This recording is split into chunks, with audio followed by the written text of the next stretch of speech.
So the Yeah. Warriors, how does an opportunity like that come about? Is that something that you get a text about, you get a call about, you read it in the newspaper? Is there a rich person's NBA club? Like what, Yeah. how does that conversation begin? So the Warriors, that's my team of all teams, right? It was like the the one team that I was the most passionate about my whole life. And so the first introduction I had to it was Zappos, one of our board members, Michael Marks, was CEO of Flextronics, and he was a minority investor in the Warriors at the time when Chris Cohen owned the team.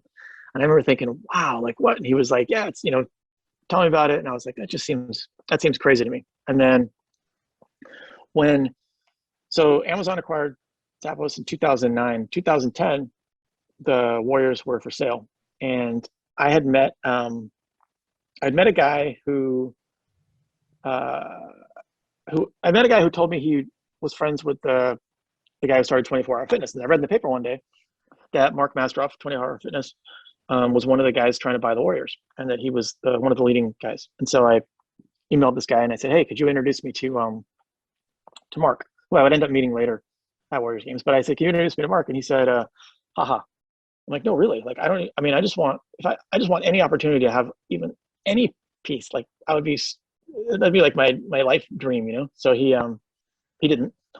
So then, but I told my financial advisor, I said, man, I thought for a second I was going to get an introduction to Warriors, and like, if this guy got the team, maybe I could be part of it. He's like, you really want, that seems like a vanity investment. You really want to do that? It doesn't seem like your kind of thing. I'm like, dude, yes, I want to do it. That would be like insane. So he turned out that he was like, let me do some research. And so it emerged, Larry Ellison was the favorite to get it. And then I had never heard of Joe Lacob, but all of a sudden it said, oh, this Joe Lacob group is going to get it. And so he said, hey, it looks like Joe got the winning bid.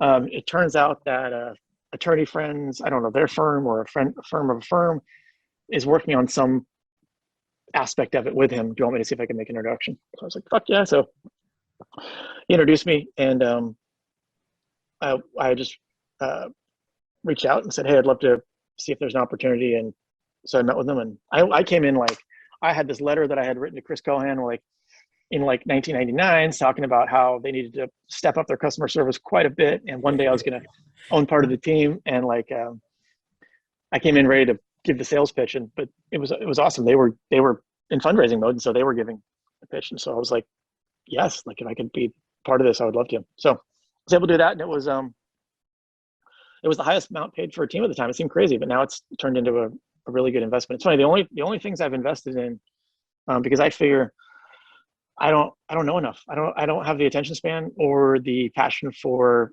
learning about all these different companies or taking any one. If I was going to invest, I would take one vertical, right? I would try to learn a lot about it, have a perspective that was different, so I could have a reason to why how to pick. I just feel like randomly picking companies wouldn't make sense to me. And I want to do my own things, not do these things. But so I've limited my investing mostly to sports. So I've been able to invest in the Warriors, and then Cards. this year, yeah, cards. There's a soccer team. We have a soccer team in Denmark, FC Helsingør. They got You own relegated the part of a first year. soccer team in Denmark? Yeah, so that one I'm on the board. And then actually That's pretty cool. super excited. Last month I was able to invest in Leeds United. So they're a Premier League team in England. That's So pretty that was cool. so most of my investments have all been sports teams, but the Warriors is a great experience because I have no say. I have no I don't play a role in anything. But Joe does a great job of making everyone feel like they're part of the group and an insider, and you get meetings and you get like little